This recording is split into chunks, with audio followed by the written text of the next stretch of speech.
féminin. Qu'est-ce que nous constatons? L'analyse du tableau ci-haut révèle deux grandes choses. La première, l'équilibre genre est respecté.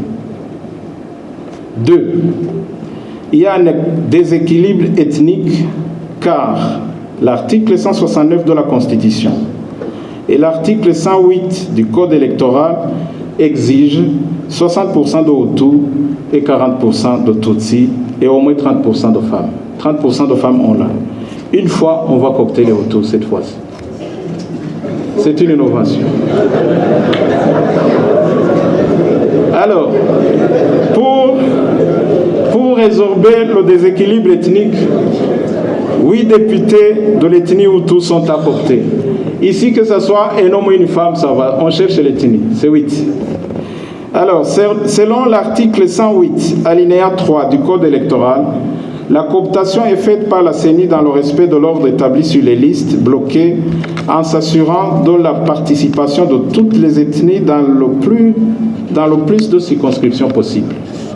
Selon l'article 137 plutôt du Code électoral, il est procédé à la répartition des sièges suivant la méthode des plus forts restes. Souvent, les gens entendent parler méthode de plus fort reste, mais vous savez qu'il y a plusieurs méthodes. Il y a aussi la méthode des plus fortes moyennes.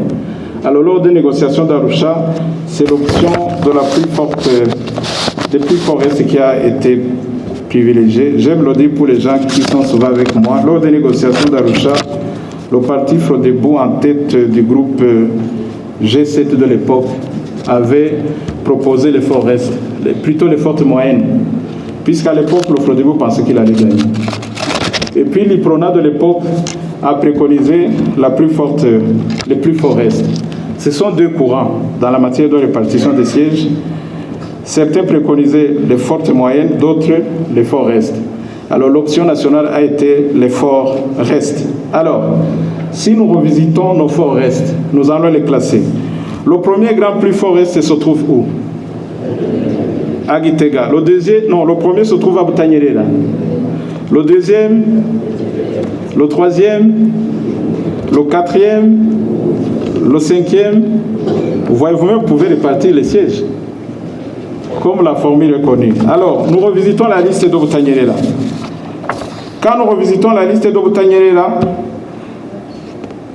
la personne qui est sur la liste en position forte, c'est Bigirimana Focas, masculin ou tout. C'est ce que la Cour constitutionnelle va vérifier si on n'a pas commis une faute. Gitega, c'est lui qui est en position utile, c'est Rucharagi Amede, masculin ou tout. Bujumbura, c'est Vadugaritse Claude, masculin ou tout. Buhumuza, c'est Mbonimag Georgine, féminin ou tout. Burunga, c'est Nchutina Magara Tantine, féminin ou tout.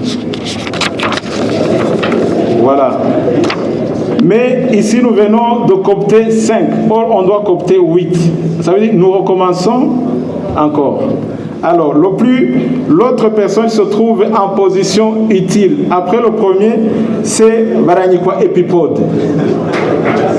Masculin ou tout. Ça, c'est Butanyerera. Gitega, c'est Manirakiza médiatrice. Féminin ou tout. Et Bujumbura, ils ont Morela Jeanne, féminin ou tout. Voilà, la liste maintenant est clôturée. Nous venons de trouver les gens qui se trouvent en position utile. Alors, les 8 cooptés, nous avons, pour Butanyerera, nous avons Bigirimana Focas, Ebaranyikwa Epipode. Pour Gitega, c'est Rucharagi Amede, Manirakiza médiatrice. Pour Bujumbura, c'est Vadugaritse Claude, Eizomorera Jeanne. Buhumuza, c'est Mbonimpa Georgine. Burunga, c'est Nchutina Magara Tantine. Alors, la loi exige aussi qu'on coopte les batois. On a coopté 3. Niyonsawa Chantal, Abediave, Bujumbura.